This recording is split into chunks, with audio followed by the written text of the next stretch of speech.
Super 8-এ নানা সমীকরণ মেলাতে হচ্ছে ক্রিকেট প্রেমীদের। গ্রুপ 2 থেকে দ্বিতীয় সেরা দল হিসেবে সেমিফাইনালে ওঠার দৌড়ে নিউজিল্যান্ড ও পাকিস্তান। সুপার 8-এ নিজেদের শেষ ম্যাচে ইংল্যান্ডের মুখোমুখি হবে নিউজিল্যান্ড। এই ম্যাচ ব্ল্যাক ক্যাপসরা জিতলে পাকিস্তানের সম্ভাবনা শেষ হয়ে যাবে। ম্যাচটি ইংল্যান্ড জিতলে টিকে থাকবে পাকিস্তানের সম্ভাবনা।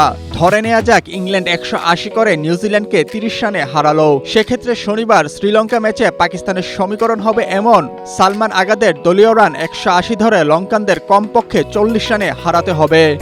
স্ট্রবেরি সুপার ডটেড ও ক্লাসিক ভ্যারিয়েন্টে সেন্সেশন জাগুক শিহরণ। আবার নিউজিল্যান্ড যদি আগে ব্যাট করে 150 রান করে আর ইংল্যান্ড যদি সেই লক্ষ্য 17 ওভারের মধ্যে টপকে যায়, তাহলে শ্রীলঙ্কার বিপক্ষে একই লক্ষ্য পাকিস্তানকে তাড়া করতে হবে 14.4 ওভারের মধ্যে।